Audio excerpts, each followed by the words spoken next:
Bismillahirrahmanirrahim. Assalamualaikum warahmatullahi wabarakatuh. Dear brothers and sisters, see you again on the second meeting on uh, financial banking management.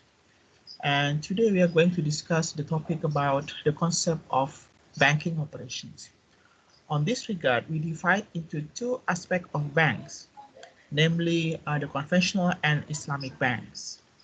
Basically, these two type of bankings have a different operations models or framework, whereby in conventional banking, the concept is run under the um, riba base, we may say like that, and the way around. If we talk about the Islamic banking operations, the concept is the free interest bank. The details are shown in the graph, whereby in the left hand side you see the conventional banking operations. Let me just discuss a bit simple on conventional banking operations. For example, we have two parties here, the banks and the clients. The bank as the borrowers and also the creditors. And the client here could be also the borrowers as well as the creditors. Yeah. And if you see from the first aspect, for example, here the banking sector has a surplus of fund, and the way around, the client here has deficit fund. Therefore, these two parties can do the transactions by lending the money from bank to the clients.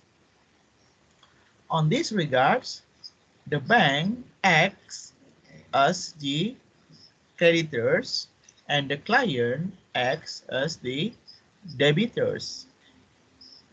And once the transaction are completed, the client should and must return the financial obligation to the bank as stipulated in the previous agreements.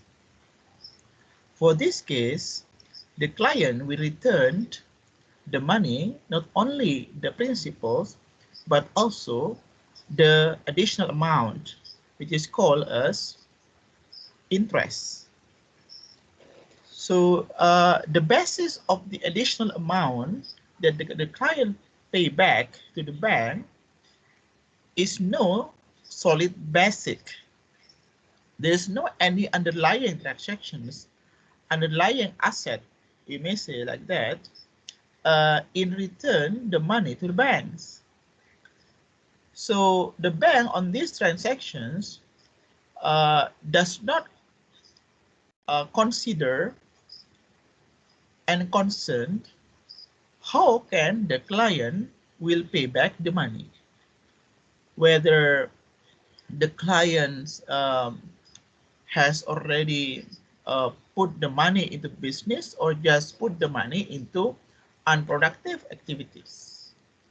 No worries about that, and the bank will just consider that every month or every period, the clients must pay back the money, yeah, as the stipulated time. So on this regard, the transaction in conventional bank in the basis of disconnections between bank and clients. Differently, if you look at the Islamic banking operation here, similar with conventional bank, there are two parties. The first is bank and second one is clients. On these transactions, the bank can act as the debitors or debitors, or in Islamic principles, we can say as the Rabbul Mal, yeah, or Mudorib. And at the same time, the client here can also act as the Mudorib or Rabbul Mal, or creditors and debitors. But the main difference from conventional banking operation is that in Islamic bank, when the client here, for example, needs a particular amount of fund, he or she requests to the bank, yeah, with various kind of contracts or financial agreements. So the financial agreement is not a loan, but based on the need of the clients. If, for example, the clients here intends to purchase uh, goods, so the contract could be in the form of trade transactions. So in trade transactions, the bank will give the money to the client, yeah, and the client here, yeah, will pay back to the bank due to the bank sells the goods to the clients.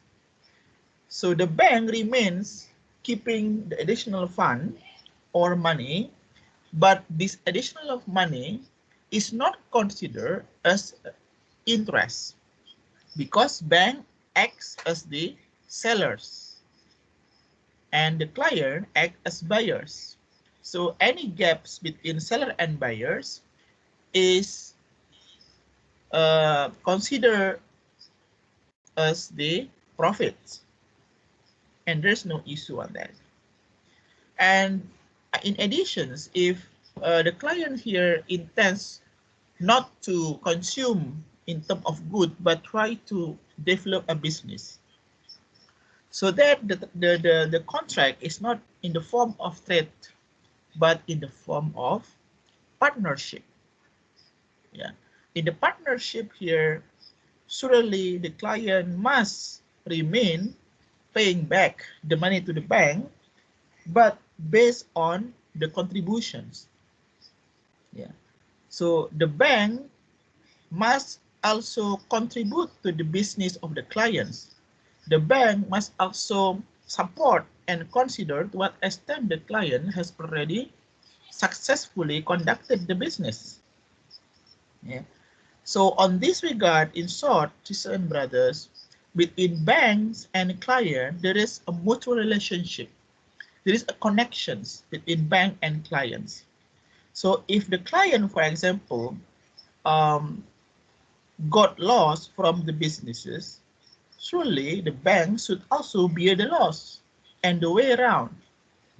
Yeah. Therefore, in conclusions, in Islamic banking operations, between the bank and the clients has close connection and relationship.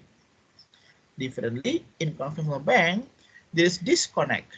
So whatever happened to the client, there's no any connection with the banks because the bank must remain getting the money back regardless the clients happens in the business or in the activities. Yeah. But in general, the banking operations has the same principles, whereby there is a framework or flows between bank and clients, yeah, and there is any flows of fund and from the banks to the clients, yeah, but from conventional bank in Islamic bank, there is no fund flowing to the clients, but there is a flowing of goods, the flowing of responsibilities, the flows of partnership to the clients and the way around. So if there is any additional amount obtained from this operation, from conventional perspective, it is considered as interest. because no basis or no underlying asset incurring during the transactions. But in Islamic bank, the additional amount due to this transaction because of the profit or loss due to they are conducting the connected interactions, they responsible together about the money that given by the bank to the clients. And the contracts also here could be various, um, back to the need of the client itself in Islamic bank, either in the form of trade or in the form of partnership.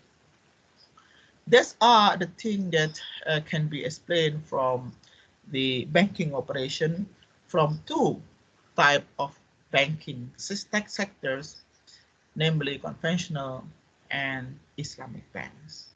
Thank you. Assalamualaikum warahmatullahi wabarakatuh.